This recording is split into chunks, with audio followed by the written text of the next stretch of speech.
Hi అండి, welcome back to our channel. నేను లలితారామినేని.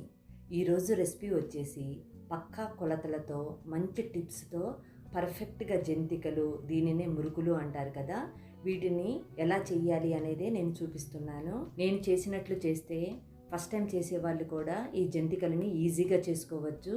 మరి టేస్టీగా క్రిస్పీగా ఉండే ఈ జంతికల కోసము ముందుగా ఒక బౌలు మినపప్పును తీసుకున్నాను. మినపప్పుకు బదులుగా మినపగుండ్లైనా తీసుకోవచ్చు, కానీ కొలత కోసము గిన్నె కానీ ఏదైనా కప్పుతోటి కొలిసి తీసుకోండి. ఈ మినపప్పుని బాయిల్ చేసుకోవటం కోసము కుక్కర్లో తీసుకోవాలి.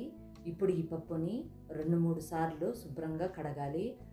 మినపప్పుని శుభ్రంగా కడిగిన తరువాత ఏ బౌల్ తోటైతే మినపప్పును తీసుకున్నామో అదే బౌల్ తోటి 2 బౌల్స్ వాటర్ తీసుకోవాలి.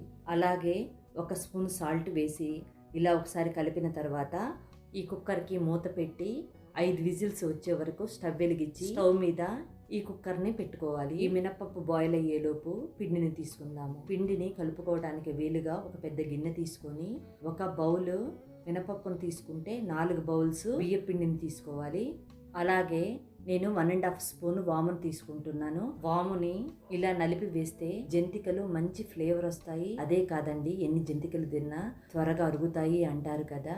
అలాగే 2 స్పూన్ల నువ్వులు, 1.5 స్పూన్ సాల్ట్ తీసుకున్నాను. మీరు తినేదాన్ని బట్టి సాల్ట్ తీసుకోండి. ఇలా పిండిని పక్కన పెట్టుకుందాము. ఇప్పుడు స్టవ్ మీద పప్పు ఉడకటం కోసం కుక్కర్ పెట్టాం కదా, ఈ కుక్కర్ నుంచి 5 విజిల్స్ వచ్చిన తర్వాత స్టవ్ ఆపేసుకోవాలి. కుక్కర్ నుంచి పూర్తిగా ఆవిరిపోయిన తర్వాత మూత తీయాలి. చూడండి పప్పు ఎలా ఉడికిపోయిందో, మెత్తగా ఉడికిపోయింది కదా. ఈ పప్పుని పూర్తిగా చల్లారనివ్వాలి. ఈలోపు 10-12 పచ్చిమిర్చిని తీసుకొని ఇలా ముక్కలుగా కట్ చేసుకొని ఒక జారు తీసుకొని 1 స్పూన్ జీలకర్ర కూడా వేసి ఒకసారి గ్రైండ్ చేసుకోండి. ఇలా గ్రైండ్ చేసుకున్న తర్వాత చల్లారిపోయిన ఈ పప్పుని వేసి గ్రైండ్ చేసుకోవాలి. మీరు తినే కారాన్ని బట్టి ఇంకొంచెం పచ్చిమిర్చి కావాలనుకుంటే తీసుకోండి. మరీ గట్టిగా ఉంది కాబట్టి కొంచెం వాటర్ వేసి గ్రైండ్ చేసుకోవచ్చు. ఇప్పుడు పక్కన పెట్టుకున్న పిండిని ఒకసారి కలిపిన తర్వాత ఈ పిండిలోకి 3 స్పూన్లంతా బటర్ తీసుకుంటున్నాను. బటర్కి బదులుగా 3 స్పూన్లు ఆయిల్ కానీ నెయ్యి కానీ తీసుకోవచ్చు. ఆయిల్ని తీసుకుంటే ఆయిల్ని వేడి చేసి తీసుకోండి. ఈ జంతికలు చేసుకోవటానికి నేను పొడి బియ్య పిండిని తీసుకున్నాను. ఈ పొడి బియ్య పిండి బయట మార్కెట్లో లేదా సూపర్ మార్కెట్లో ఈజీగా దొరుకుతుంది కదా, లేకపోతే మనం ఇంట్లో ఉన్న బియ్యాన్నైనా మరపట్టించి యూజ్ చేసుకోవచ్చు.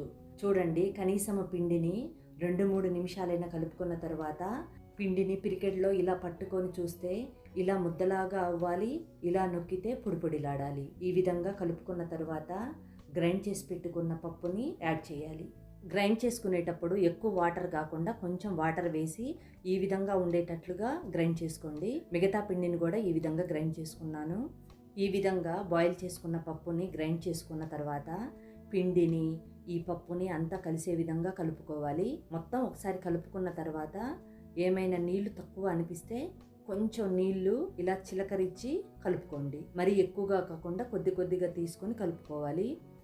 కానీ ఈ జంతికలకు మాత్రము తడి బియ్య పిండి పనికిరాదండి, పొడి బియ్య పిండే కావాలి. అది గుర్తుపెట్టుకోండి. పిండిని కలిపేటప్పుడు మరీ గట్టిగా కాకుండా పలసగా కాకుండా ఈ విధంగా ఉండేటట్లుగా కలుపుకోవాలి. పిండిని ఈ విధంగా స్మూత్గా కలుపుకోవాలి. ఇప్పుడు పిండిని కొంచెం తీసి చూడండి. ఇలా తీసుకుంటే చేతికి అంటకుండా ఇలా ఉండాలి. ఈ విధంగా కలుపుకోవాలి. ఈ పిండిని కలిపేటప్పుడే సాల్ట్ సరిపోయిందా లేదా అనేది చెక్ చేసుకోండి. నేను తీసుకున్న సాల్ట్ మాత్రము సరిపోయింది. ఇలా పిండిని సరి చేసుకున్న తర్వాత ఈ పిండి మీద తడిగా ఉన్న కాటన్ క్లాత్ని తీసుకొని ఇలా కవర్ చేయాలి. కాటన్ క్లాత్ అనేది మరి తడిగా లేకుండా పిండి ఇలా కవర్ చేయండి. ఇప్పుడు డీప్ ఫ్రై కోసము స్టవ్ వెలిగించి ఒక బాండీ పెట్టుకొని బాండీలో ఆయిల్ని యాడ్ చేయాలి. ఈ ఆయిల్ వేడయ్యేలోపు జంతికల గిద్దల్లోకి పిండి పెట్టుకుందాము. ఈ జంతికల కోసము నేను 3 హోల్స్ ఉన్న ప్లేట్ని తీసుకున్నాను. ఇప్పుడు మీరు ఏ చక్రాల గిద్దలు తీసుకున్నా కూడా లోపల ఆయిల్ని అప్లై చేయాలి. ఇలా ఆయిల్ని అప్లై చేసిన తర్వాత ఈ ప్లేట్ను ఇందులో వేసి ఈ విధంగా పిండిని తీసుకొని ఆ చక్రాల గిద్దల్లోకి ఫిల్ చేసుకోండి.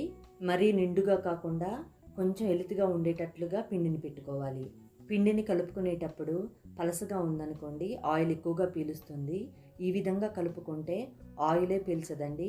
మరి నేను చేసిన విధంగా ఒకసారి చేసి చూడండి. ఎందుకంటే ఎక్కువ మంది శనగపిండి తింటే గ్యాస్ అనుకుంటారు కదా. ఈ విధంగా చేసి చూడండి, చాలా టేస్టీగా ఉన్నాయి. ఇలా చక్రాల గిద్దెల్లో పిండిని పెట్టుకున్న తర్వాత తడి క్లాత్ మీద కానీ లేకపోతే ఏదైనా ప్లాస్టిక్ షీట్ మీద కానీ ఈ విధంగా జంతికలు వేసుకోవాలి.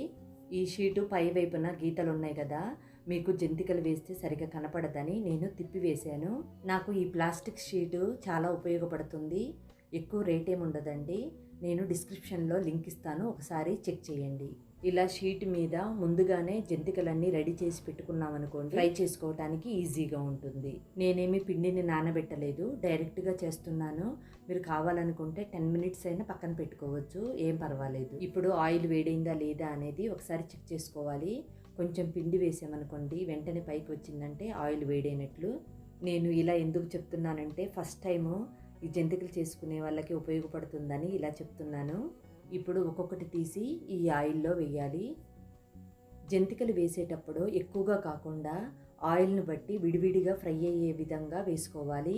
ఎందుకంటే ఎక్కువగా వేసామనుకోండి కొంచెం తెల్లగా కొంచెం ఎర్రగా ఫ్రై అవుతాయి. ఇలా విడివిడిగా ఉండేటట్లుగా వేసుకోవాలి. ఆయిల్ వేడైన తర్వాత స్టవ్ ఫ్లేమ్ని మీడియం ఫ్లేమ్లో పెట్టుకోవాలి. చూడండి, ఇప్పుడు నురుగు తగ్గిపోయినది కదా, ఇప్పుడు గరిటెతోటి ఒకసారి జంతికలని కదిలియండి. ఇలా జంతికలు రెండు వైపులా ఎర్రగా అంటే గోల్డెన్ కలర్ వచ్చే విధంగా ఫ్రై చేసుకోవాలి. ఈ విధంగా ఫ్రై అయిన తర్వాత వీటిని తీసి ఒక ప్లేట్లోకి పెట్టుకోండి. ఇలా చేస్తే జంతికలు ఆయిల్ పీల్చకుండా క్రిస్పీగా ఉంటాయి. చూడండి, ఈ జంతికలు ఎంత క్రిస్పీగా ఉన్నాయో.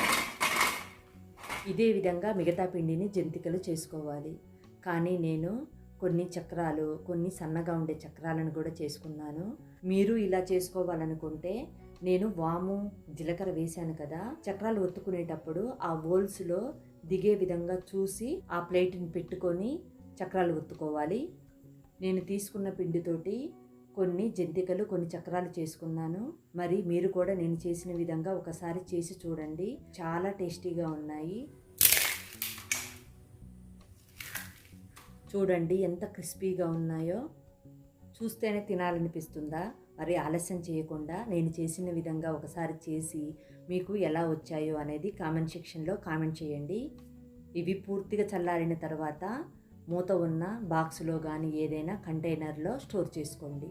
ఇలా చేసుకుంటే ఈ జంతికలు నెల రోజుల వరకు స్టోర్ చేసుకోవచ్చు. ఇలా జంతికలు చేసుకోవటం చాలా ఈజీ అండి. మరి మీలో ఇంతవరకు నా ఛానల్ని సబ్స్క్రైబ్ చేసుకోకపోతే తప్పకుండా సబ్స్క్రైబ్ చేసుకోండి. ఈ వీడియో నచ్చితే లైక్ చేయండి. మీ ఫ్రెండ్స్కి, మీ ఫ్యామిలీ మెంబర్స్కి కూడా షేర్ చేసి నా ఛానల్ని సపోర్ట్ చేయండి. Thank you for watching.